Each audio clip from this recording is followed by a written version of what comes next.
ఓం నమో భగవతే వాసుదేవాయ. ఓం నమో భగవతే వాసుదేవాయ. ఓం నమో భగవతే వాసుదేవాయ. ఓం అజ్ఞానతిమిరాంధస్య జ్ఞానాంజనశలాకయ చక్షురున్మీలితం యేన తస్మై శ్రీగురవే నమః. श्रीचैतन्यमनोभीष्टं स्थापितं येन भूतले स्वयं रूपकदा मह्यं ददाति स्वपदान्तिकं।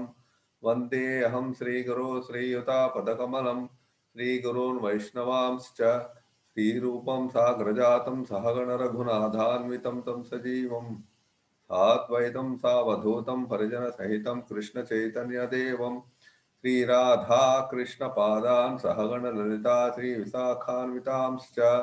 हे कृष्णा करुणा सिंधो दीनबंधो जगत्पते गोपेशा गोपिका कांता राधा कांता नमोस्तुते। तप्त कांचन गौरांगी राधे वृंदावनेश्वरी वृषभानुसुते देवी प्रणमामि हरिप्रिये। वाञ्छाकल्पतरुभ्यश्च कृपा सिन्धुभ्य एव च पतितानां पावनेभ्यो वैष्णवेभ्यो नमो नमः। नारायणं नमस्कृत्य नरं चैव नरोत्तमं देवीं सरस्वतीं व्यासं ततो जयमुदीरयेत्। नष्टप्रायेषु भद्रेषु नित्यं भागवत सेवया भगवती उत्तमश्लोके भक्तिर्भवति नैष्ठिकी।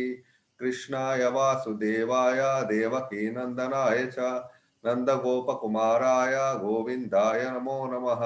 जय श्रीकृष्ण चैतन्य प्रभु नित्यानन्द श्री अद्वैत गदाधर श्रीवासादि गौरभक्तवृन्द। हरे कृष्णा कृष्णा कृष्णा हरे हरे हरे राम राम राम हरे हरे। मूकं करोति वाचालं पंगुं लंघयते गिरिं यत्कृपातमहं वन्दे श्रीगुरुं दीनतारिणं परमानन्दमाधवं श्रीचैतन्यमीश्वरं। हरि ओं तत्सत्। హరే కృష్ణ.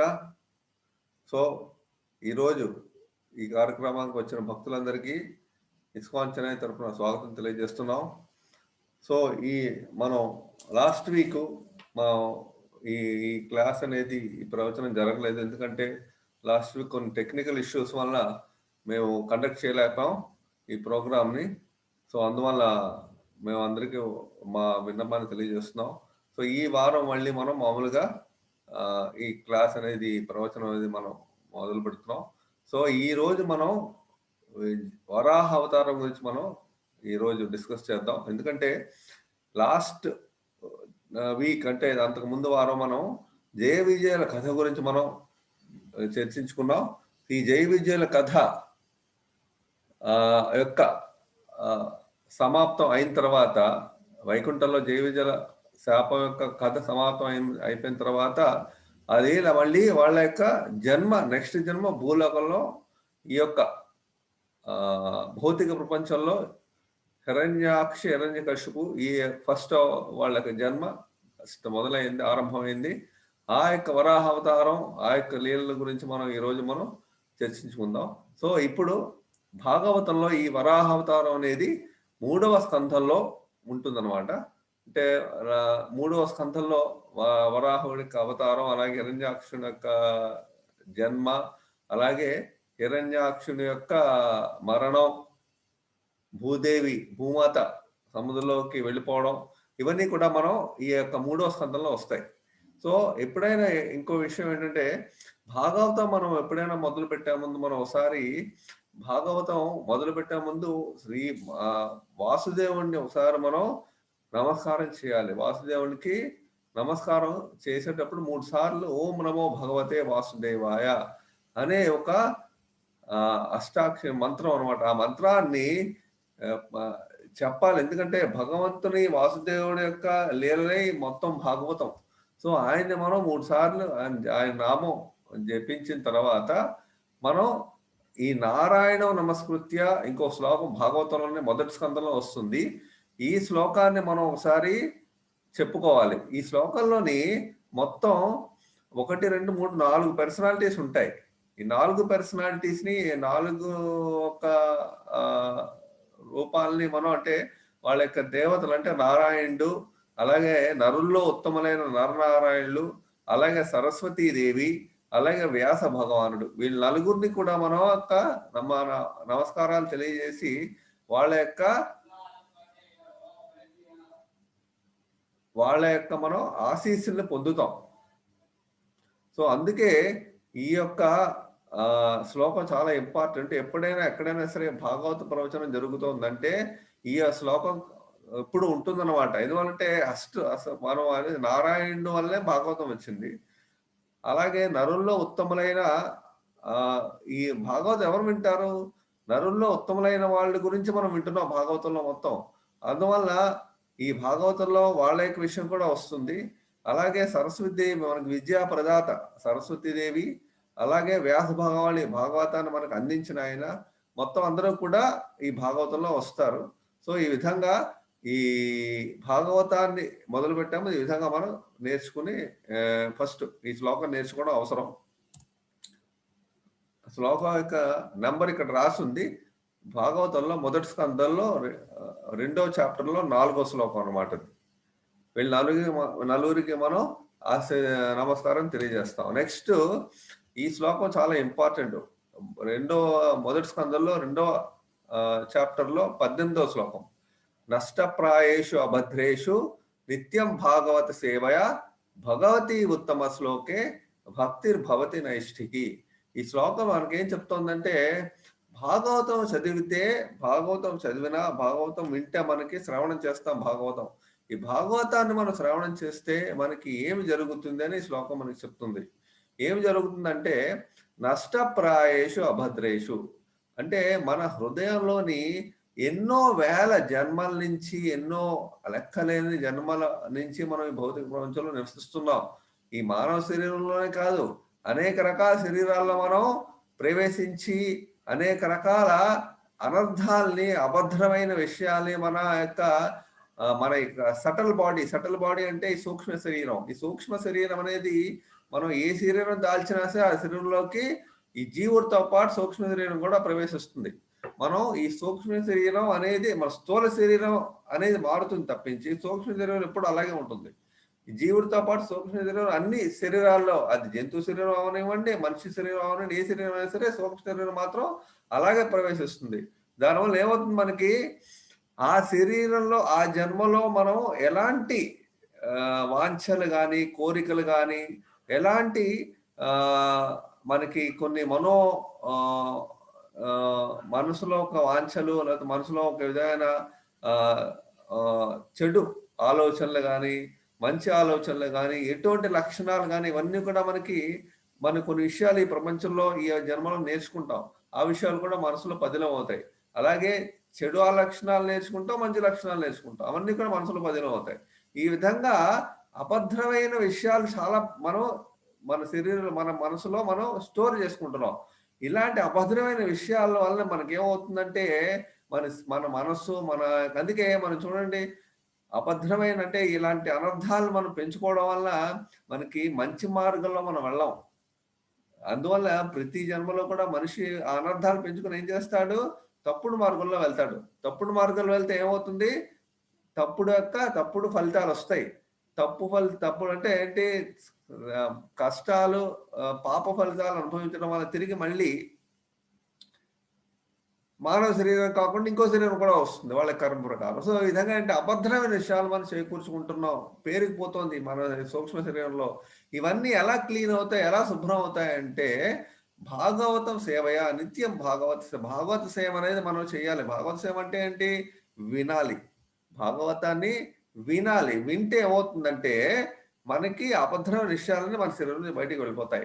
ఇంకో విషయం కూడా ఉంది, భగవాన్ యొక్క నామం విన్నా, భాగవతం విన్నా సరే మన శరీరం క్లీన్ అయిపోతుంది, మన మనసు క్లీన్ అయిపోతే అభద్రాలని నష్టప్రాయేషు అంటే పూర్తిగా క్లీన్ అయిపోతుంది. అందుకే భాగవతం ఎప్పుడు కంపల్సరీ, భగవద్గీత యొక్క పవర్ అలాంటిది. భగవద్గీత మనం ఎందుకు చదువుతున్నాం అంటే మనకి సూక్ష్మ శరీరం శుద్ధం అవుతుంది. ఎప్పుడైతే మనం శుద్ధం అయిందో అప్పుడు శ్రీకృష్ణ భగవానుడు మనకి అర్థం అవుతాడు. ఇప్పుడు భాగవతం అర్థం అవ్వాలంటే మన హృదయం ముందు శుద్ధంగా ఉండాలి కదా. అందువల్ల శుద్ధంగా ఉంటే భక్తి అనేది మనకి దాంట్లో మొలుస్తుంది. అంటే భక్తి మొలిచి భక్తి అనేది భక్తిలో మనం శ్రద్ధగా నిష్టగా మనం తయారవ్వగలం. అందుకే భాగవతం, భగవద్గీత చాలా ఇంపార్టెంట్ మన జీవితంలో. సో, అందుకే ఈ శ్లోకం ఏం చెప్తోంది? భగవతి ఉత్తమ శ్లోకే. భగవతి అంటే భగవానుడు. ఆ భగవానుడిని మనం ఏ విధంగా మనం కీర్తించగలం? ఉత్తమమైన శ్లోకాలతో కీర్తిస్తాం. అంతేగాని మామూలు శ్లోకాలు కాదు. మామూలుగా అంటే దేవతలు, మహా ఋషులు, అలాగే శివ భగవానుడు, బ్రహ్మదేవుడు వీళ్ళందరూ కూడా చాలా అద్భుతమైన వర్ణన చేస్తారు. అలాంటి సెలెక్టెడ్ వర్సెస్ అంటే అద్భుతమైన ఉత్తమ శ్లోకాలు అలాంటి శ్లోకాలతో కీర్తిస్తారు ఆయన్ని. అందుకే ఉత్తమ శ్లోకే భగవానుడు. సింపుల్‌గా చెప్పాలంటే. అప్పుడు ఏమవుద్ది ఎప్పుడైతే భగవంతుడిని మనం ఈ విధంగా భాగవతం ద్వారా మనం అర్థం చేసుకుంటున్నామో, మన హృదయంలో ఏమవుతుంది భక్తిర్భవతి నైష్ఠికి. ఈ భక్తి అనేది మన హృదయంలో మొలిచి అది చాలా ఫిక్స్డ్ డివోషన్. అంటే చాలా స్ట్రాంగ్‌గా, స్టడీగా తయారవుతుంది. అందుకే భాగవతం వల్ల ఏంటంటే భక్తి మన మన హృదయాల్లో యాక్చువల్‌గా మన జీవులందరం శ్రీకృష్ణ భగవానుడి యొక్క అంశలే. ఆయనతో మనకి రిలేషన్ సంబంధం ఎప్పుడూ ఉంటుంది. అది ఎప్పుడూ పోదు. కాకపోతే ఈ ప్రపంచంలో అనేక జన్మలు ఎత్తిన తర్వాత మనకి ఆ యొక్క సంబంధాన్ని మనం మర్చిపోయాం. ఎందుకు? అనేక రకాల విషయాలు మన హృదయంలో పేరుకొని పోయి ఉండడం వల్ల ఆయన యొక్క సంబంధాన్ని మర్చిపోయి మనం ఈ ప్రపంచమే మనకి శరీరమే ముఖ్యం. ఈ శరీరంతో పాటు ఇదే మనకు ముఖ్యం. మ ఈ ఈ యొక్క ప్రపంచంలోను కొట్టుమిట్టాడుతున్న అన్ని జన్మల్లోని బయటికి రాలేకుండా. సో, అందుకే భాగవతం వల్ల ఈజీగా మనం భక్తి అనేది మనకు మొలిచి భగవంతుతో సంబంధం మళ్ళీ తిరిగి మనం మొదలుపెట్టుకుంటాం. సో, ఈ విధంగా భాగవతం ఈ విధంగా మనకి జీవితంలో ఒక మార్గాన్ని చూపిస్తుంది. సో, అది అందుకే ఈ శ్లోకం చాలా ఇంపార్టెంటు. అలాగే కృష్ణాయ వాసుదేవాయ దేవకీ నందనాయ చ నందగోప కుమారాయ గోవిందాయ నమో నమః. ఇది యాక్చువల్‌గా కుంతీదేవి చెప్తుంది ఈ శ్లోకం. మొదటి స్కందంలో 8వ చాప్టర్‌లో కుంతి ప్రేయర్స్ అని భాగవతంలో వస్తుంది. ఈ శ్లోకం ఏంటంటే కుంతీదేవి శ్రీకృష్ణ భగవానుడికి ప్రార్థనలు చేస్తున్నప్పుడు ఈ శ్లోకం చెప్తుంది ఆవిడ. ఆవిడ కుంతీదేవి భగవంతుడి యొక్క చాలా బావుంటుంది ఆ చాప్టర్ కూడా కుంతీదేవి యొక్క ప్రార్థనలు. సో, ఈ శ్లోకంలో ఏంటంటే ఆవిడ శ్రీకృష్ణ భగవానుడిని తన భక్తులతో వర్ణిస్తోంది. అంటే భగవంతుడిని ఎప్పుడూ కూడా భక్తులతో కలిపి చేకూర్చి కలిపి భగవంతుని నామం చెప్తే ఆయనకి చాలా ఆనందం వస్తుంది. ఒక్కడే కాకుండా ఇప్పుడు చూడండి రాధా కృష్ణ, అలాగే పార్థసారథి, అలాగే దేవకీ నందన, నందనందన, వాసుదేవాయ ఇవన్నీ ఏంటంటే వాసుదేవాయ అంటే వసుదేవుని యొక్క కుమారుడు, దేవకీ నందన అంటే దేవకి యొక్క కుమారుడు, నందనందన అంటే నంద మహారాజు యొక్క కుమారుడు, అలాగే పార్థసారథి అంటే పార్థ అంటే అర్జునుడు యొక్క సారథి. ఈ విధంగా ఆయనకి భక్తులతో కలిపి పేరు ఎప్పుడు మనం పిలిస్తే జత చేసి అప్పుడు ఆయనకి చాలా ఆనందం. అందుకే ఏమంటుంది ఆవిడ కృష్ణాయ వాసుదేవాయ దేవకీ నందనాయ చ నంద గోప కుమారాయ గోవిందాయ నమో నమః. ఈ విధంగా అనేక పేర్లతో భగవాన్ని ఆవిడ పిలుస్తోంది. అప్పుడు ఆయనకి ఆనందం వస్తుంది. ఏమంటే భక్తులు లేకుండా శ్రీకృష్ణుడు ఎప్పుడు ఉండడు. భక్తులతోనే ఉంటాడు. అందుకే వసుదేవుడు కుమారులాగా, దేవకి యొక్క కుమారుడిలాగా, అలాగే నందమహారాజు కుమారుడు బృందావనంలో ఉన్న బాలులు, గోపికలు అందరూ కూడా శ్రీకృష్ణ భగవంతుడు ఆడుకుంటూ, పాడుకుంటూ ఉంటారు. ఎప్పుడు భక్తులు అక్కడ ఒక క్షణం కూడా ఉండడు. కనీసం ఒక ఆవో, ఒక పక్షో, ఒక లేడో లేకపోతే సంథింగ్ ఎవరో ఒకరు పక్కనే ఉంటారు. సో, ఈ విధంగా ఎప్పుడు రాధారాణి లేకపోతే అనేక రకాల వృక్షాలు ఆయనతో మాట్లాడుకుంటూ ఉంటాయి బృందావనంలో. పక్షులు అలాగే రకరకాల ఏంటి ఈ యొక్క మల్లె తీగలు, తులసి ఇవన్నీ కోటలు, తులసి యొక్క తులసి కుంజలు బృందావంతా తులసి యొక్క వనాలే. ఈ వనాల్లోని ఎప్పుడు శ్రీకృష్ణ భగవానుడు ఎప్పుడు కూడా భక్తులతోనే వాళ్ళతోనే ఉంటాడు. సో, అందుకే గోవిందాయ అంటే ఏంటంటే గో అంటే 2 అర్థాలు వస్తాయి. ఒకటి గో అంటే ఇంద్రియాలు, ఇంకోటి గో అంటే ఆవు అని అర్థం. సో, గో అంటే ఇంద్రియాలంటే ఇంద్రియాలకి ఆనందాన్ని కలుగజేస్తాడు. అందుకే గోవింద. అలాగే అంటే మన ఇంద్రియాలకి మన ఆనందం ఎలా వస్తుంది? ఎప్పుడైతే శ్రీకృష్ణ భగవాను నుంచి మనం వింటామో, చదువుతామో, మనం ఏం చేస్తామో అప్పుడు మనకి శ్రీకృష్ణ భగవానుడి మీద మనకి అట్రాక్షన్ పెరుగుతుంది. అట్రాక్షన్ అంటే ఆకర్షణ. ఆకర్షణ పెరిగి మనకేమవుతుంది? భగవంతుడి మీద మనకి సంబంధం ఎక్కువ పెంచుకోవాలి అనే ఒక బంధం ఏర్పడుతుంది. మనతో మనకు మళ్ళా కోరిక ఏర్పడుతుంది. ఆ కోరికతో ఏం చేస్తాం, మనం ఆనందాన్ని, ఎందుకంటే మనం ఎవరితో మనం మీట్ అవుతున్నాం, ఆధ్యాత్మిక స్వరూపుడైన శ్రీకృష్ణ భగవాన్ని మనం కలుస్తున్నాం. అంతేగాని భౌతికమైన ఆనందం కాదది. భౌతికాన్ని మనం వెళ్ళట్లేదు. ఆధ్యాత్మికంగా ఆధ్యాత్మిక స్వరూపం భగవంతుడు. ఆయన మనం కలుస్తున్నాం కాబట్టి మనకి ఆనందం, దివ్యానందం, ఆధ్యాత్మిక ఆనందం అనుభూతి కలుగుతాయి. అందుకే గోవింద. అందుకే చూడండి, మనందరికీ తెలుసు, తిరుపతి మనం వెళ్తాం. అందరూ కూడా భగవంతుడి దగ్గరికి వెళ్తున్నప్పుడు అందరూ కూడా గోవింద, గోవింద, గోవింద, గోవింద అరుస్తూ ఉంటారు. అవునా కాదా? అరుస్తుంటే ఎప్పుడైతే మనం గర్భగుడికి ఆయన దగ్గరికి వెళ్తుంటామో మనకి ఆయన చూడగానే ఏమవుతుంది, అందరికీ కూడాను ఆ 2, 3 క్షణాలు, 2, 3 నిమిషాలు, ఇప్పుడు నిమిషాలు కూడా మనం నిలబడలేం. వాళ్ళే బయటికి లాగేస్తున్నారు. సో, ఇప్పుడు 10 సెకండ్, 20 సెకండ్లేనా మనం అన్నీ మర్చిపోయి ఆ గోవిందుడిని మనం చూస్తూనే ఆ 10 సెకండ్‌లో మనం అన్నీ మర్చిపోతాం. ఎందుకంటే ఎప్పుడైతే ఆ గోవిందుడిని మనం చూస్తామో ఆటోమేటిక్‌గా మనకి హృదయంలో అన్నీ కూడా శుద్ధం అయిపోతాయి. భగవంతుడి యొక్క టచ్ అలాంటిది. భగవంతుడి యొక్క టచ్ అలా ఉంటుంది ఎప్పుడూ మనుషులకి. అందుకే గోవిందుడి యొక్క ఆకర్షణ అలాంటిది. He will attract. కృష్ణ అంటే ఏంటంటే, సంస్కృత పదంలో కృష్ణ అంటే ఆల్ అట్రాక్టివ్, అంటే సంపూర్తిగా ఆకర్షణీయమైన స్వరూపం అన్నమాట. అలాంటి అత్యున్నతమైన ఆకర్షణీయమైన స్వరూపం. అలాంటి స్వరూపం మనుషుల్ని, జీవుల్ని ఎలా అట్రాక్ట్ చేస్తుంది. మ్యాగ్నెట్ చూడండి, ఐరన్ ఎలా అట్రాక్ట్ చేస్తుందో, శ్రీకృష్ణుడు మన జీవులను అలా అట్రాక్ట్ చేస్తాడాయన. అందుకే ఆ ఆ అనుభూతి కలగగానే గోవింద, ఆ గోవిందాన్ని మనం ఆ విధంగా మనం ఆహ్, అనుభూతి కలుగుతుంది. అలాగే ఆవులకి కూడా ఆనందాన్ని కలుగజేస్తాడు. ఆవులు ఏ విధంగా ఆనందం కలుగజేయబడతాయని శ్రీకృష్ణ భగవానుడు, ఆవులంటే ఎంతో ఆయన శ్రీకృష్ణ భగవానుడు వేణువు ఊదినా, లేపోతే ఆవుల్ని కూడా పిలిచినా, ఆవుల దగ్గరికి వెళ్ళినా, ఆవులు ఎప్పుడు శ్రీకృష్ణ భగవానుడి యొక్క సహచర్యం ఎప్పుడూ కోరుకుంటూ ఉంటాయి బృందావనంలో. సో, ఈ విధంగా గోవిందాయ నమో నమః. సో, ఈ విధంగా అలాంటి గోవిందునికి నేను నమస్కారం చేస్తున్నాను అని కుంతి మహారాణి మనకి క్లియర్‌గా చెప్తోంది ఈ శ్లోకంలో. సో, నంద గోప కుమారాయ, నంద మహారాజు యొక్క తనయుడాయన. సో, ఈ విధంగా శ్రీకృష్ణ భగవానుడు మనకి ఈ విధంగా మనకి ఒక దివ్య ఆనందాన్ని ఈ భాగవతంలోని శ్రీకృష్ణ భగవాన్ లీల గురించి మనం ఆనందం కలుగుతుంది. అందుకే మనకి ఈ లీలన్నీ కూడా మనం శ్రద్ధగా మనం అర్థం చేసుకుంటాం. ఇప్పుడు భాగవతం అనేది ఎలా జరుగుతోంది, ఏం జరుగుతోంది అని తెలుస్తుంది ఇప్పుడు. సో, ఇప్పుడు మనం ఈ భాగవతంలోని ఈ 3వ స్కంధంలో ఒక శ్లోకం గురించి మనం చర్చించుకుంటున్నాం. 13వ చాప్టర్ అధ్యాయంలో ఈ శ్లోకం ఏంటంటే, భాగవతం యొక్క వైశ్యానమని తెలియజేస్తుంది. భాగవతం అంటే ఏంటి? భక్తులకి, భగవంతునికి గల సంబంధం అన్నమాట. భక్తుల గురించి, వాళ్ళ యొక్క లక్షణాలు, శుద్ధ భక్తుల యొక్క లక్షణాలు, వాళ్ళ యొక్క లీలలు, అలాగే భగవంతుని యొక్క లక్షణాలు, లీలలు, ఇవన్నీ కూడా భాగవతం మొత్తం నిండి ఉంటాయి.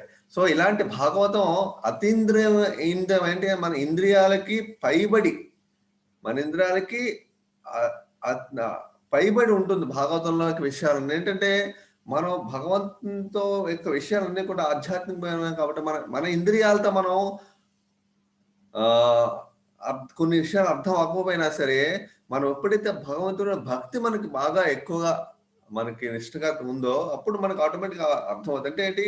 హృదయం ద్వారా మనం అర్థం చేసుకుంటాం భాగవతాన్ని.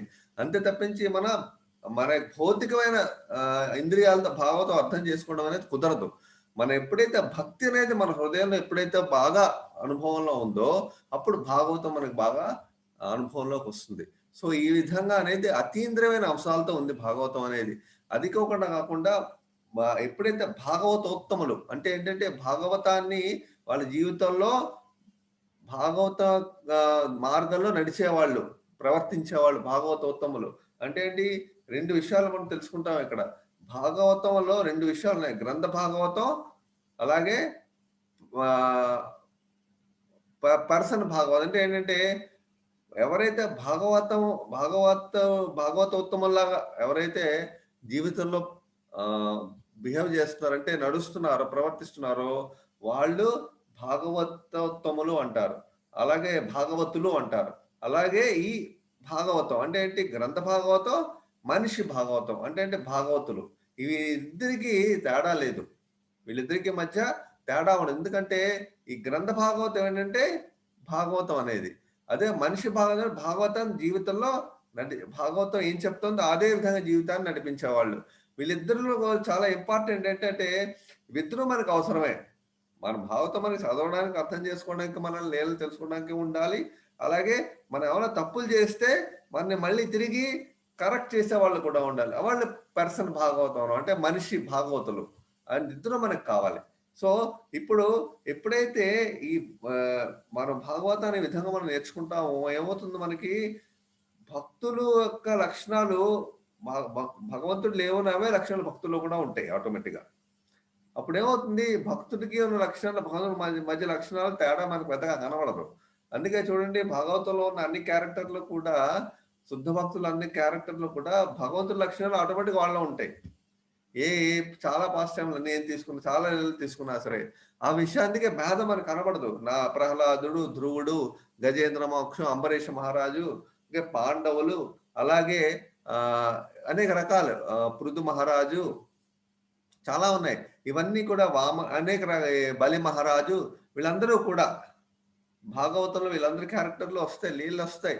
ఈ లీలన్నిటిలోనే మనకి భగవంతుని యొక్క హృదయం ఏ విధంగా కోరుకుంటుందో వాళ్ళు అలాగే బిహేవ్ చేస్తారు. సో ఈ విధంగా మనకి మధ్య భేదం కనబడదు. అలాగే ఈ విధంగా మనం భక్తుల గురించి భాగవతంలో వినడం వల్ల మనకి భక్తి యోగం యొక్క అభివృద్ధి మన హృదయంలో తయారవుతుంది అనమాట. అందుకే భాగవతం ద్వారా భక్తి అనేది మనకి పెరుగుతుంది అని మనం అర్థం చేసుకుంటాం. సో ఇప్పుడు మనం ఈ యొక్క వరాహ అవతారం యొక్క ప్రారంభంలోకి మనం వెళ్తున్నాం. ఎప్పుడైతే జయ విజయులు అనేది శాపం కలగగానే వాళ్ళు ఈ భౌతిక ప్రపంచంలో వాళ్ళు ఎప్పుడైతే జన్మ మొదలవుతుందో 2 విషయాలు. ఒకటి ఆ టైంలోనే అందరూ చాలా దేవతల్లాగా అంటే మంచి గుణాలు కలిగి మంచి లక్షణాలు అందరూ కూడా చాలా సత్వమైన గుణాలు, సాత్వికమైన లక్షణాలతో ఉండేవాళ్ళు. అలాంటి టైంలోనే వీళ్ళు జన్మించారు రాక్షసుల కింద. వీళ్ళంటే ఏంటంటే మనుషుల్లో 2 రకాల మనుషులు ఎప్పుడు ఉంటారు. మనం ఎప్పుడు కలియుగం గాని, కృతయుగం, సత్యయుగం గాని ఏ యుగంలో అయినా సరే ఎప్పుడైనా సరే 2 రకాల మనుషులు ఉంటారు. ఒకటి భగవంతుని యొక్క సహచర్యం, భగవంతుని యొక్క ధ్యానం, భగవంతుని యొక్క సేవ, భగవంతుని చెప్పే మార్గాలను అనుసరించడం, ఈ విధంగా జీవితాన్ని పాలించే వాళ్ళు ఒకరుంటారు. ఇంకోళ్ళు ఏంటంటే భగవంతునికి వ్యతిరేకంగా ఉండేవాళ్ళు ఒకరుంటారు. అది అప్పుడు ఉంది, ఇది ఇప్పుడు ఉంది. సో ఈ ఇద్దరు రకాల మనుషులు ఎప్పుడు ప్రపంచంలో ఉంటారన్నమాట. ఎవరైతే భగవంతుని యొక్క మార్గంలో వెళ్తారో వాళ్ళు దేవతలు. భగవంతుని చెప్పిన జీవితంలో పాటించి ఎవరైతే వాటి మీద ధ్యానంగా ఉండి వాటిని అనుసరించి జీవితాన్ని వాళ్ళు పాలిస్తారో వాళ్ళు అనేది ఎప్పుడు కూడా దేవతలు అంటే దేవతలు అనమాట. ఎప్పుడైతే భగవంతునికి వ్యతిరేకంగా అంటే ఏంటి దాని శ్రీకృష్ణ భగవానుడు శ్లోకం చెప్తాడు 7వ చాప్టర్లో భగవద్గీతలో. నమాం దుష్కృత్నో మూఢ ప్రపంచంతే నరాధమ మాయా అపహృత జ్ఞాన ఆశ్రయం భావం ఆశ్రిత. ఆయన 4 రకాల మనుషులు నన్ను వ్యతిరేకిస్తారు అర్జున, నన్ను పూజించరు అర్జున అంటాడు. ఎవరు వాళ్ళు?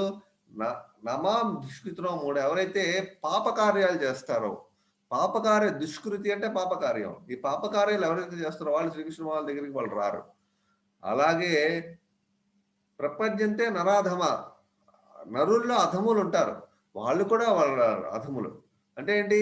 పాపకార్యాలు చేయడం వల్ల, లేకపోతే భౌతికం జ్ఞానమే నాకు కావాలి, ఇంకేం అక్కర్లేదు, భౌతికమైన జ్ఞానం తప్పించి నాకు ఇంకేం అక్కర్లేదు అని ఉండేవాళ్ళు ఉంటారు, నరుల్లో అధములు.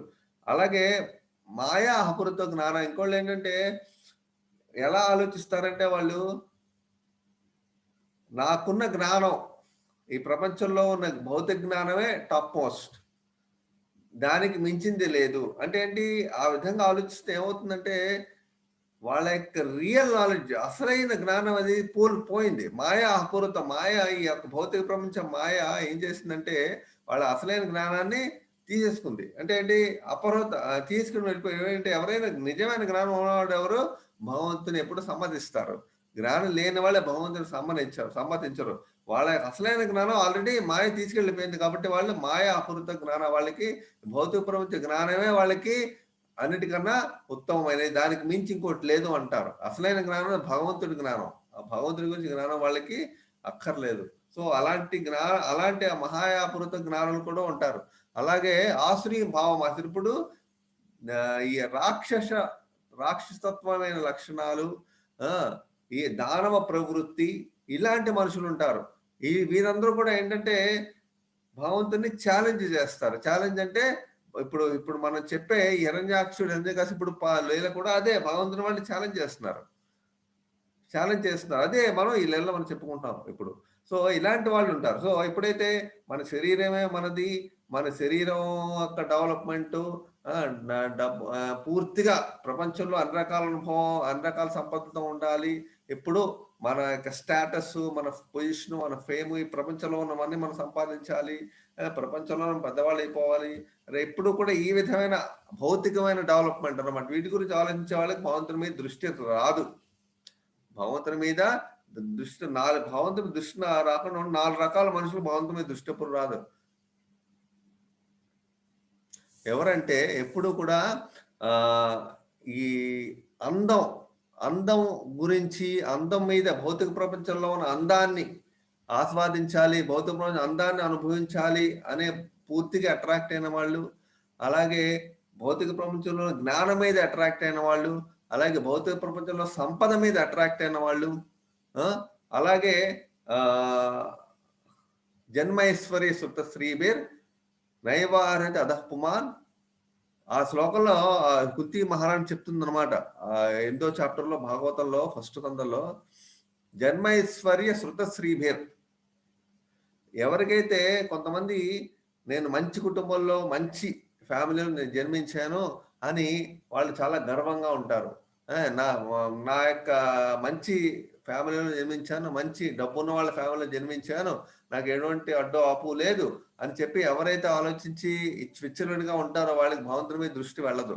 అలాగే జన్మ ఐశ్వర్య, వాళ్ళకి కొంతమందికి ఏంటంటే వాళ్ళ జీవితం అనుకోకుండా చాలా సంపదలు ఉంటాయి, చాలా సంపదల్లో పుడతారు. లేకపోతే జన్మ ఐశ్వర్య, అలాంటి సంపదల్లో పుట్టిన వాళ్ళకి సంపద మీద లెక్క ఉండదు. వాళ్ళు తప్పు చేసినా తప్పు చేస్తున్నా కూడా వాళ్ళకి తప్పు చేస్తున్నారనే భావం కూడా వాళ్ళకు ఉండదు. అలాంటి జన్మ ఐశ్వర్యం వల్ల వాళ్ళకి గర్వం ఎక్కువైపోయి వాళ్ళు తప్పులు చేస్తూ ఉంటారు. అలాంటి వాళ్ళు భగవంతు దగ్గరికి ఆలోచించరు. అలాగే ఎవరికైతే ఈ భౌతిక జ్ఞానం మీద ఎక్కువ దృష్టి ఉందో వాళ్ళు భగవంతుడి గురించి ఆలోచించరు. చాలా మంది భౌతిక జ్ఞానమే జీవితం యొక్క ముఖ్యమైన లక్ష్యం అని. అలాగే ఎవరైతే అందం కోసం ప్రాకులాడతారో వాళ్ళు భగవంతుని గురించి ఆలోచించరు. ఈ విధంగా 4 రకాల మనుషులు ఈ ప్రపంచంలో భగవంతుని దగ్గర రారు. ఎవరైతే వాళ్ళు ఎప్పుడు కూడా భగవంతుని హృదయపూర్వకంగా భగవంతుని ఎప్పుడు పిలవలేరు వాళ్ళు. ఎప్పుడైతే మనకి హృదయపూర్వక పిలవాలంటే ఏం చేయాలి? మనకి మన యొక్క అసలు విషయం మనకు తెలియాలి. అంటే ఏంటి? మనం ఈ ప్రపంచంలో మనుషులందరూ చాలా కష్టాలు పడుతున్నారు. మనుషులందరూ ఈ భౌతిక శరీరంలో అన్ని రకాల కష్టాలు పడుతున్నారు. డబ్బున్నా డబ్బు లేకపోయినా సరే అందరూ కష్టాలు పడుతున్నారు ఈ ప్రపంచంలో.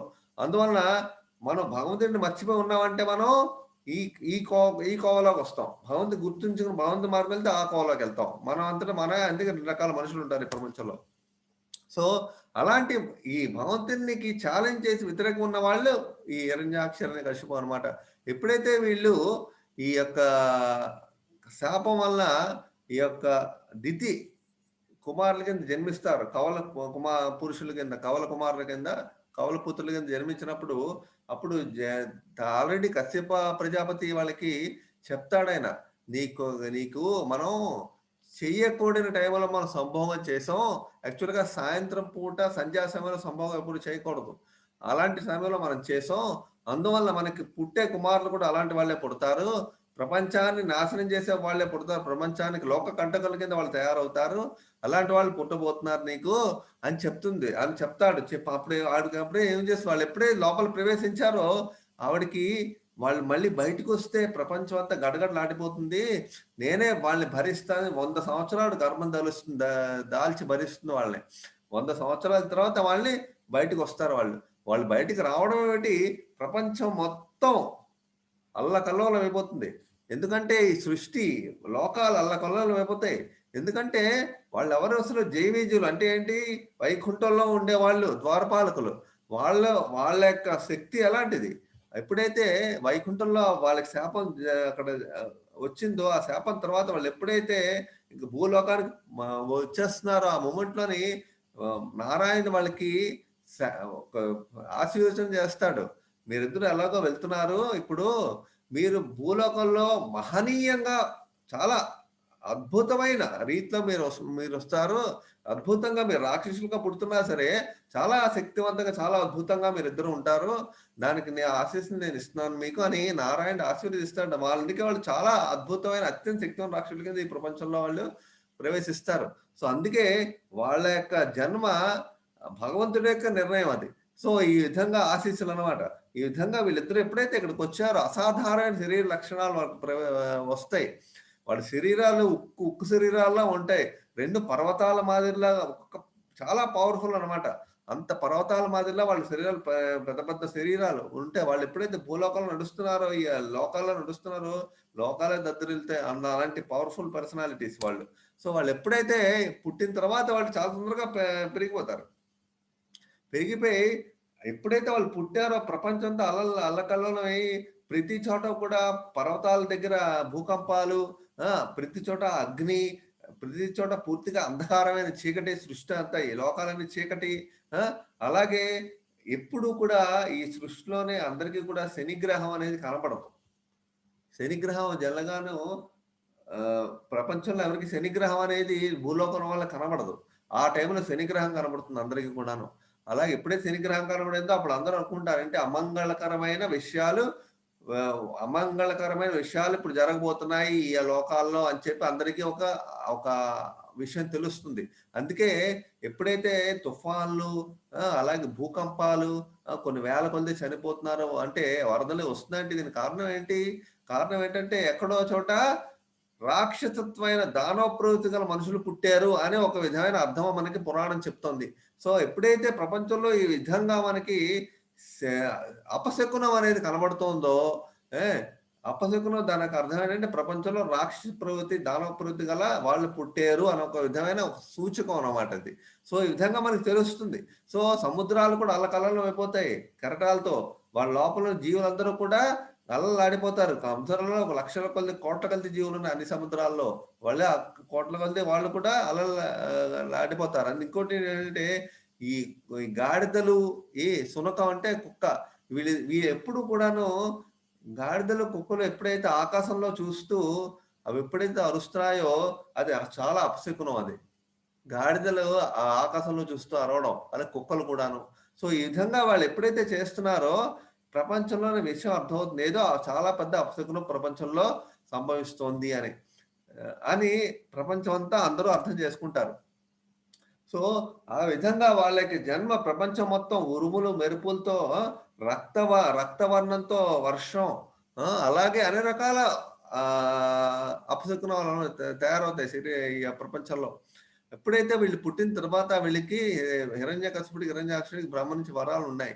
ఆ వరాలు వల్ల వాళ్ళకి చాలా పవర్ పెరిగిపోయింది. చాలా గర్వం, అహంకారం పెరిగిపోయింది. మమ్మల్ని ఎవరు ఓడించలేరు. ఎందువల్లంటే వాళ్ళకి భౌతిక ప్రపంచంలో వాళ్ళని చంపడానికి, సంహరించడానికి ఎవరికీ శక్తి లేదు. దేవతలకి లేదు, ఇంకెవరికీ లేదు. వాళ్ళని చంపాలంటే నారాయణుడే చంపాలి తప్పించి ఇంకెవరికీ సాధ్యం కాదు. వాళ్ళకి తెలిసింది. మమ్మల్ని చంపేవాళ్ళు ఈ ప్రపంచంలో ఎవరు లేరు అని. ఇంక వాళ్ళకి అడ్డు ఆపు లేదు కదా! 3 ముల్లోకాలు కూడా వాళ్ళకి అడ్డు ఆపు లేదు. ఎవరు వాళ్ళని ఏమి చేయలేరు. సో, ఈ విధంగా 3 లోకాలని వాళ్ళ కంట్రోల్‌లో పెట్టుకున్నారనమాట. పెట్టుకొని ఇంకా ఇంక ఎప్పుడైతే ఇది ఇప్పుడైతే అందుకే ఇప్పుడు మనం దీని యొక్క లెసన్ ఏమిటంటే మనం ప్రపంచంలోని మనమే చాలా మనం ఎప్పుడైతే ఫీల్ అవుతామో భగవంతుడు మనకన్నా ఒక ఇంచు ఎక్కువ ఉంటాడు.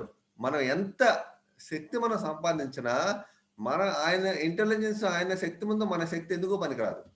సో, హిరణ్యకశిపుడు, హిరణ్యాక్షుడు అంత పవర్‌ఫుల్‌గా అన్ని వరాలు సంపాదించినా వాళ్ళకి, వాళ్ళకి టైం ఇంతకాలమే వాళ్ళు బతికుండాలి అని నిర్ణయం భగవంతుడి చేతిలో ఉందది.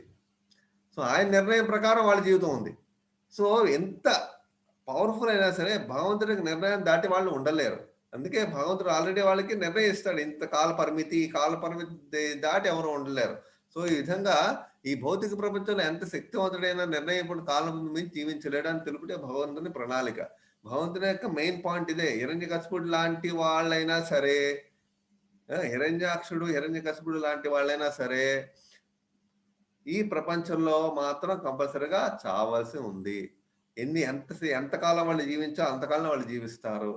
అంతకన్నా వాళ్ళు జీవించలేరు అని భగవంతుని యొక్క డైరెక్ట్ ఇన్ఫర్మేషన్. డైరెక్ట్ అనకే కన్ఫర్మేషన్. ఆయన ప్రణాళికే అది. వాళ్ళు ఇంతకన్నా ఎక్కువ జీవించలేరు. వాళ్ళని చెప్పడానికి ఎవరికీ ఇక్కడ అర్హత, సామర్థ్యం లేదు. బట్ శ్రీకృష్ణ భగవాన్ నారాయణుడే వచ్చి డైరెక్ట్‌గా చంపాలి. సో అదే ఈ భగవంతుని యొక్క ప్రణాళిక.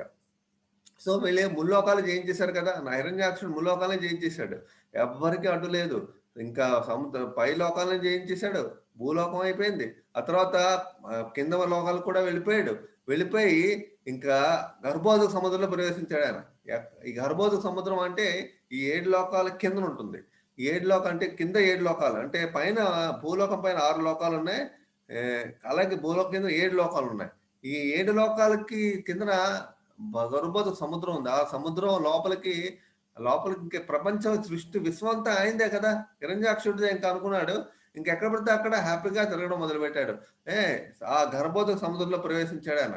ప్రవేశించి అక్కడున్న జీవుల్ని, అక్కడున్న అలల్ని, అక్కడున్న మొత్తం సముద్రాన్ని చలాచలం చేశాడాయన. అంత భయంకరమైన శరీరం.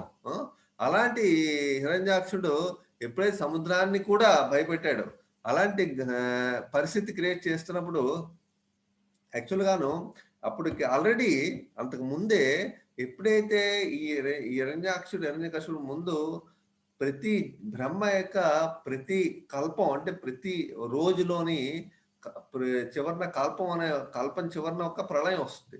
ఆ ప్రళయం తర్వాత ఏమైందంటే భూలోకం అనేది ఆ ప్రళయంలో గర్భోదక సముద్రంలో పడిపోయింది. అంటే ఏంటి, ఈ భూలోక కక్ష నుంచి బయటకు వచ్చేసి ఈ యొక్క భూలోకం లోపల పడిపోయింది. ఈ గర్భోదక జలాల్లో పడిపోయింది భూలోకం వెళ్ళి. భూగ్రహం పడిపోయింది లోపల.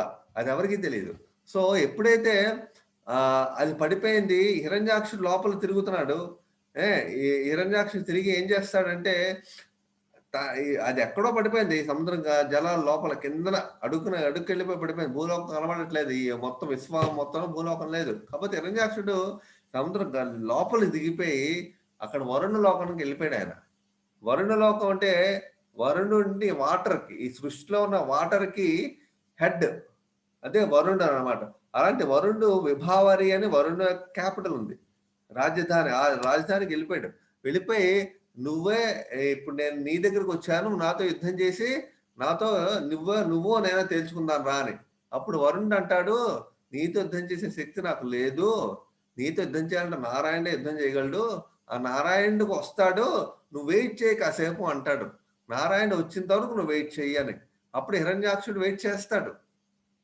వెయిట్ చేస్తుంటే ఎప్పుడు వస్తాడు నారాయణ అని వెయిట్ చేస్తాడు. ఆయన వరుణుడి మాట ఒప్పుకుని వెయిట్ చేస్తాడు. అప్పుడే విష్ణు కోసం వెయిట్ చేస్తూ ఉంటాడు. అప్పుడు అది అంతవరకు ఒక లీల ఎంతవరకు జరిగింది.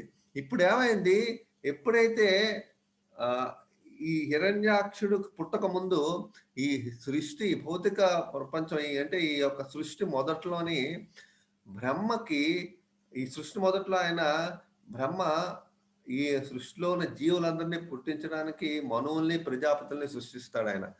మనువుల్ని, ప్రజాపతుల్ని సృష్టిస్తాడు ఆయన. అలాంటి అంటే మనువులు, ప్రజాపతుల యొక్క పని ఏంటంటే ఇప్పటి వరకు మనం హిరణ్యాక్షుడు యొక్క లీల యొక్క విషయం తెలుసుకున్నాం, ఆ యొక్క అవతారం యొక్క విషయం. మనం ఇప్పుడు ఏంటంటే అంతకు ముందు కొంచెం వెళ్తున్నాం మనం. దాని అర్థం ఏంటంటే అసలు భూలోకం కిందకు వెళ్ళిపోయింది, దానికి ముందు ఏం జరిగింది అని.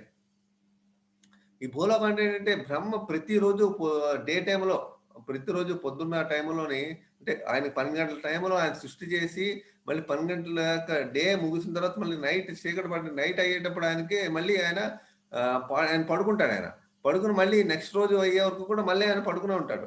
ఈ విధంగా బ్రహ్మకి డే పగలు రాత్రి ఆ విధంగా ఆయనకి ఫిక్స్ చేసి ఉంటుంది. సో బ్రహ్మకి డే ఎప్పుడు మళ్ళీ సృష్టి మొదలైనప్పుడు నెక్స్ట్ రోజు ఆయనకి ఏమవుతుంది, ఆయన మనస్సు నుంచి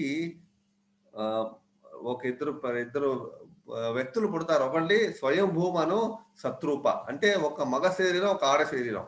వీళ్ళిద్దరు పుడతారు, బ్రహ్మ మనసు నుంచి పుడతారు వీళ్ళిద్దరు.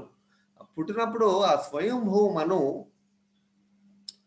ఆహ్, తను బ్రహ్మకి కొడుకు అనమాట. ఆయన బ్రహ్మకి నమస్కారం చేసి బ్రహ్మకి ఏమంటాడంటే ఆయన మీరు నన్ను మాకు జన్మనిచ్చారు.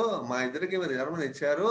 మీ మా యొక్క బాధ్యత ఏమిటి? మేమేం చేయాలి? మా యొక్క మెయిన్ చేయవలసిన పనేమిటి? మేము యొక్క తక్షణ కర్తవ్యం ఏమిటంటే వాళ్ళు అప్పుడు మిమ్మల్ని పుట్టించింది ఎందుకంటే నేను ఈ సృష్టిలో మీరు మా జీవుల్ని ఉత్పత్తి చేయాలి. అంటే ఏంటి?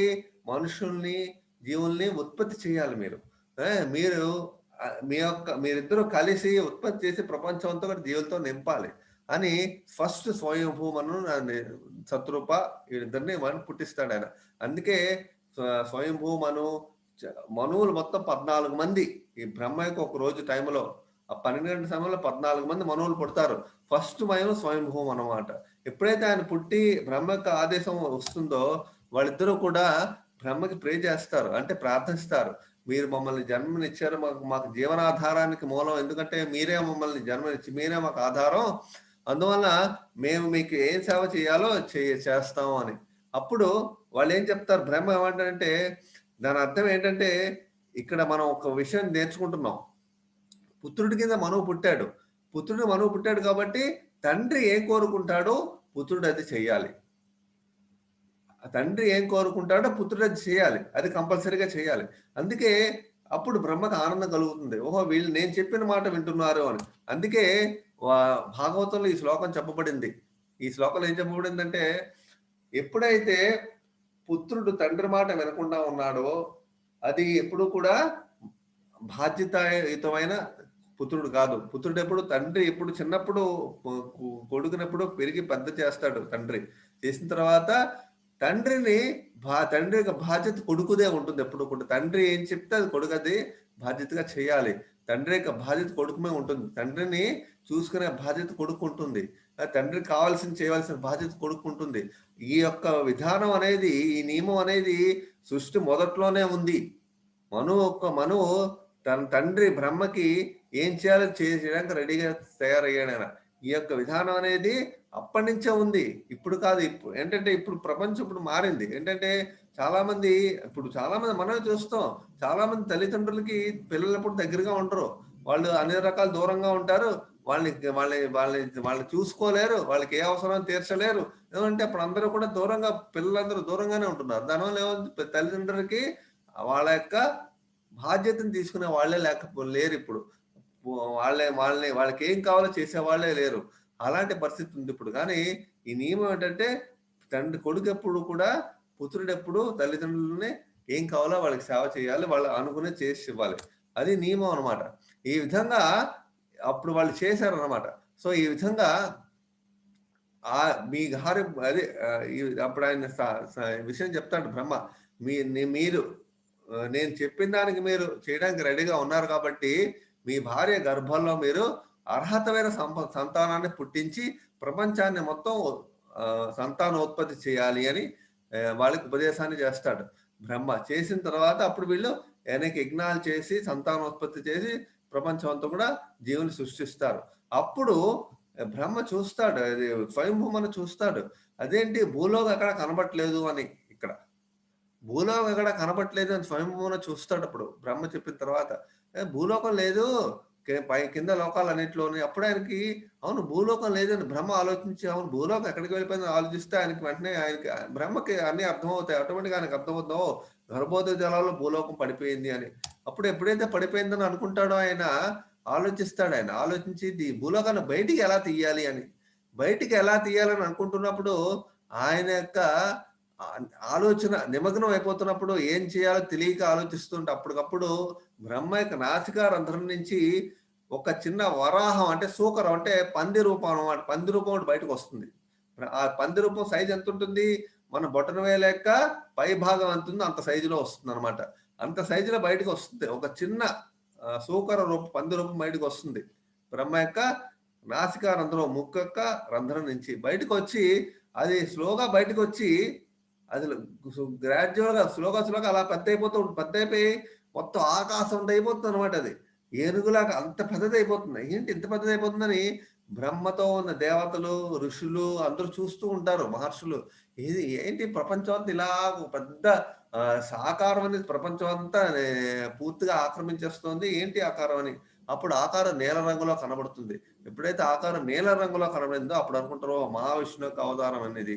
ఆ మహావిష్ణువు యొక్క అవతారం అవతరించారు. బ్రాహ్మణులు అందరూ ఆశ్చర్యపోతూ చూస్తూ ఉంటారు. అప్పుడు ఆ మహావిష్ణువు యొక్క అవతారం కొంతసేపు అయిన తర్వాత ఆ అవతారం అలాగా కిందకి దిగి కిందకి వెళ్ళిపోయి గర్భోదక జలాల లోపలికి వెళ్ళిపోతుంది. వెళ్ళిపోయి అప్పటికప్పుడు ఆ గర్భోదక జలాల నుంచి అసలు యాక్చువల్ గర్భోదక జలాలు అనేది ఏంటి? దానికి లిమిటే లేదు అసలు. దానికి లిమిటే లేదు అసలు. అంతే దానికి హద్దు లేదు. అలాంటి ఏంటంటే ఈ యొక్క విశ్వం యొక్క కింద భాగం చాలా కొన్ని కోట్ల మైళ్ళ అగాధంలో ఉంటుందది. అలాంటి అగాధం లోపలికి వెళ్ళాలి. అసలు మా హద్దే కనిపెట్టలేం. అలాంటి హద్దుల్ని కనిపెట్టలేని గర్భోదయ జలాలు లోపలికి వెళ్ళిపోయి లోపలున్న భూమాతని బయటికి తీస్తుంది వరాహం.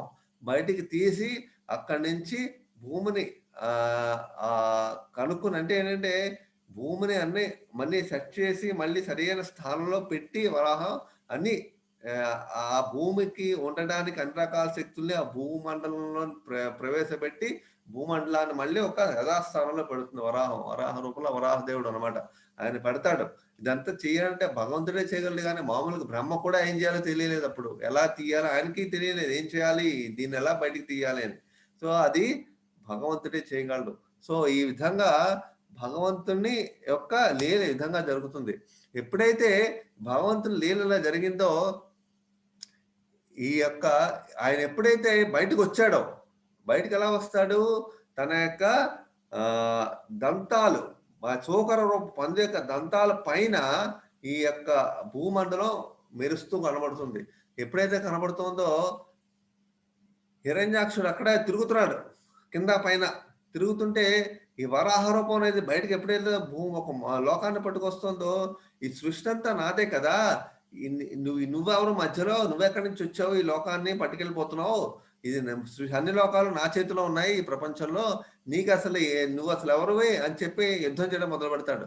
ఈ హిరణ్యాక్షుడి వరాహంతో యుద్ధం చేయడం మొదలుపెట్టి ఈ యుద్ధం చేస్తాడు. ఇప్పుడు ఇద్దరు యుద్ధం చేస్తారు గదలతోని, అన్ని ఇద్దరు యుద్ధం చేస్తారు. వరాహాన్ని కొడతాడు. వరాహం వచ్చి ఆయన కూడా అట్నుంచి కొడతాడు. అలాగే వాళ్ళకి త్రిశూలంతో యుద్ధం చేస్తారు. వరాహుడి మీద గదని విసురుతాడు ఆయన. అలాగే ఈయన వరాహుడు కూడా ఈ హిరణ్యాక్షుడు మీద గద విసురుతాడు. ఈ విధంగా త్రిశూలాన్ని విసురుతాడు. ఒకసారి త్రిశూలం విసిరితే అప్పుడు వరాహుడు ఏం చేస్తాడు? వరాహస్వామి తన యొక్క శంఖ చక్రాన్ని వదులుతాడు. తన యొక్క అదే చక్రాన్ని, సుదర్శన చక్రాన్ని వదులుతాడు. ఎప్పుడైతే వదిలాడో ఆ యొక్క త్రిశూలం మొత్తం పటాపంచలే ముక్కలుగా అయిపోతుంది. అప్పుడు ఆశ్చర్యపోతాడు. ఇది సుదర్శన చక్రం యొక్క పవర్ చూసి. ఎందుకంటే సుదర్శన చక్రం యొక్క పవర్ ఎలాంటిదంటే ఎలాంటి శక్తివంతమైనా సరే శ్రీమన్నారాయణకి సుదర్శన చక్రం ఏది నిలవడం సాధ్యం కాదు. అన్నిటికైనా అది చాలా శక్తివంతమైంది. అదేంటంటే సుదర్శన చక్రం అనేది భగవంతుడి యొక్క ఆయన దాని ముందు ఏది సృష్టిలో ఏది నిలబడలేదు. సో అందువల్ల సుదర్శన చక్రం వదిలి చేస్తాడు. ఎప్పుడైతే సుదర్శన చక్రం చేశాడో అప్పుడు ఇంక వరాహుడు అక్కడి నుంచి మాయమైపోతాడు. ఇంకా మాయమైపోయి మనిషి కనబడిపోయి అన్ని రకాల అపశకునాలు అంటే ప్రపంచం మొత్తం వరదలు వచ్చేటట్టు, లేకపోతే భూకంపాలు వచ్చేటట్టు, లేకపోతే వచ్చి ప్రపంచంలోనే అనేక రకాల మెరుపులు, ఉరుములు, ప్రపంచంతో అల్లకలోనే పర్వతాలు కదిలిపోతున్నట్టు రకరకాల రకరకాల వింత వింతలన్నీ సృష్టిస్తాడు ఆయన. సృష్టిస్తుండే అన్ని రకాల మాయాశక్తులన్నీ మొదలు పెడతాడు. అంటే హిరణ్యాక్షుడు పెద్ద రాక్షసుడు కదా, అన్ని రకాల మాయాశక్తులని మొదలు పెడతాడు. ఆ మాయాశక్తులు ప్రపంచాన్ని గడగడలాడిస్తాయి. అలాంటి చూసి దేవతలందరూ పైలోకాల నుంచి చూసి వాళ్ళకి అర్థం అవ్వదు. ఏం చేస్తున్నాడు? అన్ని లోకాల గడగడలాడుతున్నాయి, వరాహుడు ఏమైనా చేయాలి అని ప్రార్థన మొదలు పెడతారు వరాహస్వామికి అందరూ దేవతలందరూ కూడా. అప్పుడు ఆయన ఏం చేస్తాడైనా మళ్ళీ ఇంకో చక్రాన్ని వదులుతాడు. వదిలితే ఏమవుతుంది? ఆ మాయ మొత్తం కూడా ఆ మాయాశక్తులను పూర్తిగా నశించిపోతాయి, హరించిపోతాయి. ఎప్పుడైతే హరించిపోయాయో వరాహుడు అప్పుడు దేవతలందరూ ఆనందపడతారు. వరాహుడు ఏం చేస్తాడు? ఎప్పుడైతే అవి మొత్తం ఆ యొక్క మాయాశక్తులని మొత్తం ఎప్పుడే పోయాయో అప్పుడు ఏమవుతుంది, హిరణ్యాక్షుడి యొక్క శక్తులు ఎక్కడ పనిచేయవు ఇంకా. అప్పుడు ఏం చేస్తాడు, తన చేతుల బాహువులతో వరాహస్వామిని గట్టిగా పట్టుకొని పిండి చేసేద్దామని దగ్గరికి వస్తాడు. గట్టిగా బాహువులతో గట్టిగా పట్టుకుని గట్టిగా దాని పిండి ఆయన నిలబెద్దామని ఎప్పుడైతే దగ్గరికి వస్తాడో ఆయన చేతులలో పట్టగానే వలాకారంలో బయటకు వెంటనే వరాహుడు బయటకు వెళ్ళిపోతాడు. ఆయన బయటకు రాక ఏ ప్రయత్నం పనిచేయదు ఇంకా. అప్పుడు ఇలాంటి అంటే ఏంటి, ఇక్కడ ఒక విషయం మనం తెలుసుకుంటాం ఏంటంటే, ఎవరైనా సరే భగవంతుని నేను నా యొక్క చేతుల్లో నేను బంధించగలను అని ఎవరైతే అనుకుంటారో భగవంతుని వాళ్ళకి బంధించడానికి ఒప్పుకోడు. ఎందుకంటే భగవంతుని యొక్క పొడవెడపులు మనం బంధించలేము మన చేతులతో. భగవంతుడిని బంధించాలంటే ప్రేమతో భక్తితో మనం బంధించగలం తప్పించి ఆయన యొక్క పొడవెడల్పుని ఆయన్ని స్వరూపాన్ని మనం మన చేతులతో మన శక్తులతో బంధించలేము. వరాహుడు ఇప్పుడు దీని యొక్క అర్థం ఏంటంటే, ప్రపంచంలో మనుషులందరూ కూడా ఇలాగే ఆలోచిస్తారు. ఏం ఆలోచిస్తారంటే, మన శక్తులతో భగవంతుని గురించి మనం అర్థం చేసుకోగలం, మన శక్తితో భగవంతుని గురించి మనం అన్ని రకాల తెలుసుకోగలం అని అనుకుంటారు తప్పించి, భగవంతునికి మనం శరణం పొందాలి, అప్పుడే ఆయన మనం అనుగ్రహిస్తేనే మనకి భగవంతుని మనం తెలుసుకోగలం అనే ఒక విషయాన్ని అందరూ నేర్చుకోరు.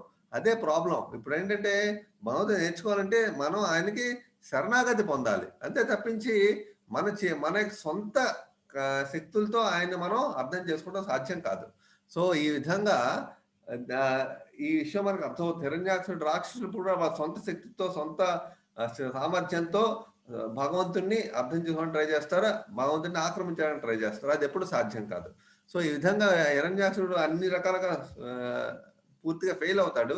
అప్పుడు ఇంకా దేవతలందరూ ఎలాగోలా చంపేసేయండి అని అందరూ ప్రార్థిస్తున్నప్పుడు ఏం చేయడాన తన ఒక చిన్న దెబ్బ ఈ చెవి మొదట్లో చిన్న దెబ్బలా కొడతాడు అంతే. వరాసం కొట్టగానే ఆ రాక్షసుడు తన కళ్ళు మొహం అంతా కూడా ఉబ్బిపోయి మొత్తం కళ్ళని బయటకు వచ్చేసి చేతులు కాళ్ళు విరిగిపోయి అన్ని రకాలుగా కూలి కింద పడిపోతాడు మనిషి, ఒక పెద్ద చెట్లాగా. అంటే పెద్ద అసలే భయంకర రూపాలు కదా అవన్నీ. కింద పడిపోగానే ఎప్పుడైతే పడిపోతాడో దేవతలందరూ కూడా ఆయన మీద పూలవాన కురిపించి ఆయనకి ఎన్ని రకాల స్తోత్రాలు చేస్తారు. ఎందువల్లంటే ఈ వరాహస్వామి అవతారం అనేది చాలా ముఖ్యమైనది. ఎందుకంటే భగవంతుని యొక్క ఏ అవతారం అయినా సరే అది దివ్యమైనది. అందుకే శ్రీకృష్ణ భగవానుడు భగవద్గీతలో ఏం చెప్తారంటే, జన్మ కర్మ చమే దివ్యం ఏవమియో వేత్తి తత్వతః. ఎవరైతే నా లీలలు, నా యొక్క అనేక రకములైన జన్మల గురించి ఎవరైతే యథాతథంగా అర్థం చేసుకుంటారో వాళ్ళు మళ్ళీ తిరిగి ఈ ప్రపంచంలో భౌతిక జన్మ ఎత్తవలసిన అవసరం లేదు అని శ్రీకృష్ణ భగవానుడు చెప్తాడు. ఆయన సూకర రూపంలో ఉన్నా సరే ఆయన శరీరం అనేది దివ్యమైన ఆధ్యాత్మిక శరీరం, భౌతిక శరీరం కాదు. భౌతికమైన సూకరం కాదు, ఆధ్యాత్మిక రూపం అనమాట. అలాంటి ఆధ్యాత్మిక రూపంలో ఉన్న భగవానుడి లీలను మనం ఎప్పుడైతే చర్చించుకుంటామో మనకి ఈ భౌతిక ప్రపంచం నుంచి మనం విడుదలైపోతాం. సో ఈ విధంగా భగవంతుడు మొదట్లోనే హిరణ్యాక్షుడిని ఇక్కడ దెబ్బ కొట్టి ఫస్టే చంపేయగలడు. కాకపోతే ఆయనతో కాసేపు ఫైట్ చేస్తాడు. భగవంతుడు కూడా ఫైట్ చేయాలని కోరుకుందనుకోండి, ఎవరితో ఫైట్ చేయగలడు? ఈ ఈ భౌతిక ప్రపంచంలో ఉన్న ఈ దేవతలతో ఫైట్ చేయలేడు. దేవతలతో ఎవరితోనే ఫైట్ చేయలేదు. ఎందుకంటే ఆయనతో ఫైట్ చేసే శక్తి ఎవరికీ లేదు.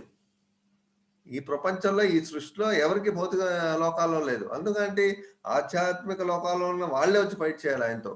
అందువల్ల ఆ హిరణ్యాక్ష వాళ్ళకే సాధ్యం ఆయనతో ఫైట్ చేయాలంటే. అందుకే వాళ్ళకే ఫైట్ చేయడానికే అవకాశాన్ని ఇచ్చాడు. సో ఈ విధంగా హిరణ్యాక్షులకే ఆయనతో ఫైట్ చేయగల శక్తి ఉంది.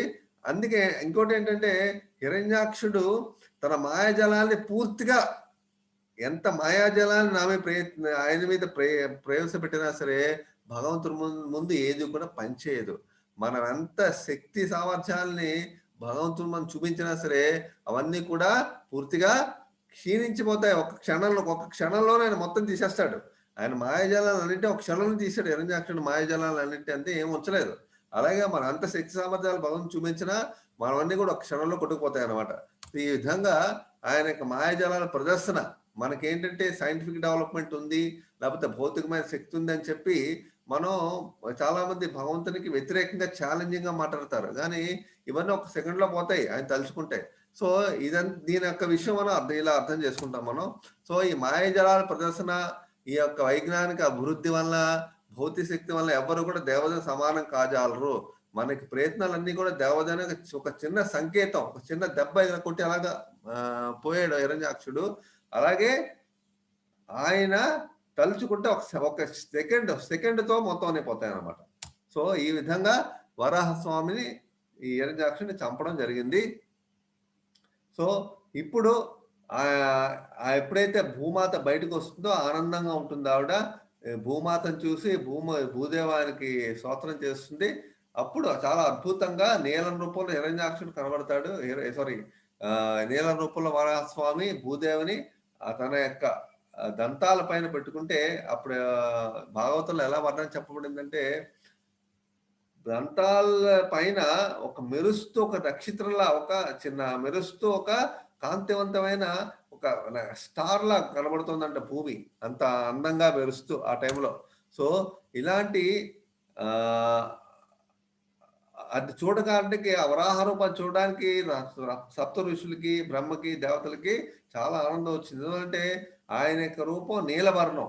నీలవర్ణంలో ఉన్న వరాహ రూపాన్ని చూసి, ఆ నీలవర్ణ వరాహ రూపాన్ని ఆ భూమండలాన్ని తన దంతాల మీద ధరించి ఆ రూపాన్ని చూసిన బ్రహ్మకి, అలాగే ఋషులకి, అందరికీ కూడా చాలా ఆనందం కలిగింది. అలాంటి అద్భుతమైన రూపాన్ని చూడటం వల్ల వాళ్ళందరూ చాలా దివ్య అనుభూతి పొందారు. అందరూ కూడా ప్రార్థన చేసి స్తోత్రం చేస్తారు. అప్పుడు వాళ్ళందరూ స్తోత్రం ఏం చేస్తారంటే, అన్ని యజ్ఞాలు అన్ని కూడా నీ కోసమే, నీ రూపమే అన్ని యజ్ఞాల యొక్క అర్చన రూపం. అలాగే అన్ని వేదాల యొక్క ఛందస్సు, వేదాల్లో ఉన్న అన్ని విషయాలు అన్ని కూడా ఆయన శరీరంలోనే ఉన్నాయి. అలాగే ఆయన రోమములందు కుశగ్రాసం, నయనములందు ఆజ్యము, 4 పాదములందు చతుర్విధ కార్యక్రమములు కూడా ఆయనకి శరీరంలో ఉన్న భాగాలని వర్ణిస్తున్నారు దేవతలు. ఎలా వర్ణిస్తున్నారు? ఆయన రోమాలు, వరాహస్వామికి రోమాలే కుశగ్రాసం. అలాగే నయనం, ఆయన కళ్ళు యొక్క నయనం ఆజ్యం. అలాగే ఆయనకున్న 4 పాదాలు కూడా చతుర్విధ కార్యకర్మలు. అంటే మనం ఈ భౌతిక ప్రపంచంలో మనం చేసే కామ్యకర్మలను కూడా ఆయన యొక్క 4 పాదాలు అనమాట. అలాగే ఆ విధంగా వర్ణిస్తున్నారు ఆయన్ని. అలాగే దేవతలు ఇంకో విషయం చాలా వర్ణిస్తారు.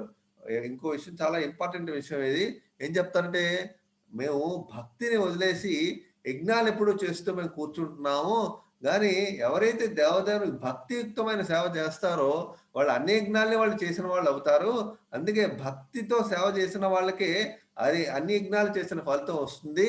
మేము భక్తి మార్గం కాకుండా యజ్ఞాలని అన్నింటినీ చేస్తూ మేము ఉంటున్నాము, మేము భక్తిలో ఎక్కువ మేము చేయట్లేదు అని దేవతలే అంటారు అనమాట. ఈ విధంగా అందరికీ మంచి జరగాలి, అందరినీ మంచిగా ఉంచాలి, అందరూ ఆనందంగా ఉండాలి, అందరూ ప్రశాంతంగా జీవించాలి అని భగవంతుడు ఎప్పుడూ కోరుకుంటాడు. అందుకే ఆయన ఆయన ఇప్పుడు ఏ అవతారం ఇచ్చినా సరే అన్ని సెట్ చేసి వెళ్ళిపోతాడు. సో ఈ విధంగా ప్రపంచంలో ఉన్న జీవులందరూ కూడా ఆనందంగా ఉంటారు. అలాగే వరాహుడి యొక్క భార్య, వరాహుడు ఎప్పుడైతే తీసాడో ఆ వరాహుడి యొక్క భార్య కింద ధరణి అయింది. అలాగే అందరికీ కూడా ఆయన ఫోర్ ఫాదర్. ఈ విధంగా ఆయన యొక్క శరీరం నుంచి ఏ దేహాన్ని నుంచి ఆయన ఎప్పుడైతే బయటికి తీసిన తర్వాత, ఎప్పుడైతే శరీరాన్ని ఇలా విధిస్తాడో, అప్పుడు ఆ శరీరం నుంచి ఎప్పుడైతే ఈ జలం పడిందో, బిందువులు, నీటి బిందువులు పడ్డాయో, ఆ నీటి బిందువులు అన్ని కూడా దేవతల మీద పడి దేవతలందరూ పవిత్రం అయ్యారు అప్పుడు. ఈ విధంగా ఈ వరాహ అవతారం గురించి ఎవరైతే వింటారో, ఎవరైతే చదువుతారో, ఎవరైతే నలుగురికి చెప్తారో వాళ్ళందరికీ కూడా బ్రహ్మహత్య పాతకాల నుంచి వాళ్ళు విముక్తులు అవుతారు అని చెప్పబడింది భాగవతంలో. అలాగే అందరికీ కూడా భగవంతుని యొక్క అనుగ్రహం వాళ్ళందరికీ కలుగుతుంది, వాళ్ళకి పుణ్యం వస్తుంది, యశస్సు, ఆయువు అన్ని వస్తాయి వరాహావతారం గురించి విన్నా చదివినా సరే. సో ఈ విధంగా ఎవరైతే యుద్ధంకి వెళ్లే ముందు, ఎప్పుడైతే వరాహస్వామి అవతారం ఎవరైతే వింటారో వాళ్ళందరికీ కూడా శౌర్యం, ప్రాణేంద్రియాల వాళ్ళ యొక్క వృద్ధి చేసుకుని, కర్మేంద్రియాల వృద్ధి అంటే వాళ్ళకి శరీరం యొక్క శక్తి, శరీరంలో శక్తి శౌర్యం రెండు పెరుగుతాయి వాళ్ళకి. అలాగే ఎవరైతే జీవితం చివరి దశలో శ్రీమన్నారాయణ యొక్క వరాహావతారం ఎవరైతే వింటారో, చదువుతారో వాళ్ళు వైకుంఠానికే వెళ్ళిపోతారని చెప్పబడింది భాగవతంలో. ఈ విధంగా వరాహ అవతారం యొక్క మంగళకరమైన కథని ఎప్పుడైతే మనం వింటామో, చదువుతామో, మన హృదయంలో ఎప్పుడు శ్రీకృష్ణ భగవానుడు ఎప్పుడు ఆయన నారాయణ రూపంలో ఉంటాడు కాబట్టి ఆయన ఎప్పుడు ఆనందిస్తూ ఉంటాడు. ఈ యొక్క లీలని ఎవరైతే వింటున్నారో వాళ్ళకి మంచి ఆయనకు ప్రసన్నత కలుగుతుంది. ఆయన ప్రసన్నుడయి ఆయన యొక్క అనుగ్రహం ఆ భక్తులు కలుగుతుంది. అందుకే భగవంతుని లీలలు ఎప్పుడు కూడా మనం శ్రద్ధగా వినాలి. వింటే మన హృదయంలో పరమాత్మ రూపంలో శ్రీకృష్ణుడు ఆనందించి మనకి అనుగ్రహాన్ని ఇస్తాడు. సో ఈ విధంగా భగవంతుని అనుగ్రహాన్ని ఆనందిస్తే మనం భక్తిలో పైకి వెళ్తాం మనం. సో ఈ విధంగా వరాహావతారం గురించి మనం చర్చించుకున్నాం ఈరోజు. సో మిగతా విషయాల గురించి మనం ముందు ప్రవచనాల్లో మనం నేర్చుకుందాం. సో ఎవరైతే మానవులే ఈ యొక్క అవతారాన్ని విని అర్థం చేసుకోవడానికి అవకాశం ఉంటుంది. జంతువుల రూపంలోనే, పక్షుల రూపంలో వాళ్ళు తెలుసుకోలేవు కదా. అందువల్లంటే మానవులు అయ్యిండు కూడా మనం తెలుసుకోకపోతే దానివల్ల ఉపయోగం ఏమిటి? అందువల్ల మానవులు అయ్యాం కాబట్టి మనం భగవంతుని లీలల గురించి కంపల్సరీగా తెలుసుకోవాలి, వినాలి. భగవంతుని గురించి ఎప్పుడు కూడా ఆయనకు లీలలను ఎప్పుడు కీర్తిస్తూ ఉండాలి. ఆయన యొక్క శక్తివంతమైన లక్షణాలు, శక్తివంతమైన ఆయన యొక్క అద్భుతమైన లీలలు, అద్భుతమైన లక్షణాలు, గుణాలు కూడా, దివ్య గుణాలు కూడా మనం నేర్చుకుంటూ ఉండడం వల్ల, తెలుసుకుంటూ ఉండడం వల్ల మనకు కూడా దివ్య ఆనందం కలుగుతుంది. సో ఈ విధంగా మనం భగవంతుని యొక్క లీలను మనం చర్చించుకున్నాం. సో ఇప్పుడు దేవతల యొక్క లాస్ట్ గా వాళ్ళు ప్రార్థన ఏం చేస్తున్నారంటే, ఓ ప్రభు, యజ్ఞ భోక్తవు నీకు వందనములు. జగత్తకు పోషణార్థమై నీవు శుద్ధ సత్వమయ వరాహ రూపం ధరించితివి. మా భాగ్యవశం నీ జగత్తును పీయించు దానవుడు నీ చేత హతుడైనాడు. ఓ దేవా, మేమును ఇప్పుడు నీ చరణ కమలంలోని భక్తి అందు శాంతితో ఉన్నాము అని వాళ్ళు ఎప్పుడైతే శరణాక్షి చనిపోయారో వాళ్ళు ఆనందంగా ఉంటారు అన్నమాట. ఎందువల్లంటే రాక్షసులు చనిపోతే దేవతలు ఆనందంగా ఉంటారు. వాళ్ళకి హ్యాపీగా, వాళ్ళు సంతోషంగా వాళ్ళు జీవితంలో ఉండగలరు దేవతలు.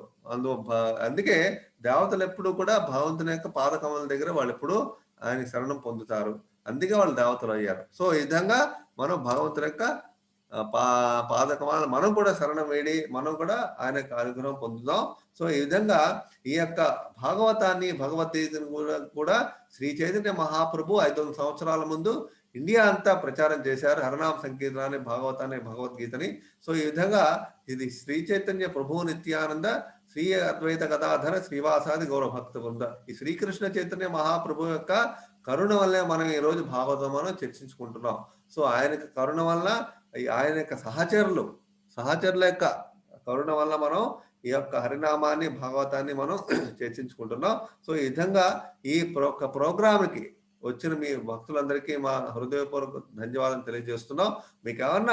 మీకు బుక్స్ కావాలి అంటే మీకు ఈ సమయంలో ఇప్పుడు భగవద్గీత, భాగవతం అందరం ఈ యొక్క డిసెంబర్ మాసంలో మనం భాగవతాన్ని, భగవద్గీతని అందరికీ ఇవ్వాలి. ఎందుకంటే ఈ డిసెంబర్ మాసంలోని గీతా జయంతి, డిసెంబర్ 25వ తారీఖు గీత ఆవిర్భవించిన దినం. ఈ సంవత్సరంలో డిసెంబర్ 25 అందరూ గుర్తుంచుకోండి దయచేసి. గీత ఆవిర్భవించిన అంటే శ్రీకృష్ణ భగవానుడు 5000 సంవత్సరాల ముందు కురుక్షేత్రంలో అర్జునుడికి గీత ఉపదేశం చేసిన దినం డిసెంబర్ 25 ఈ సంవత్సరంలో వచ్చింది. అందులో మీరందరూ కూడా గీతని, భగవద్గీతని అందరికీ, భాగవతాన్ని కూడా అందరికీ మీరు మీకు తెలిసిన వాళ్ళందరికీ మీరు భాగవతాన్ని, భగవద్గీతని మీరు వాళ్ళ చేత కూడా అది కొనిపించి వాళ్ళ చేత కూడా మీరు చదివించడానికి మీరు చేశారంటే, మీరు అంతకుముందు 2 నెలల ముందు భగవద్గీత ప్రవచనాలన్నీ విన్నారు.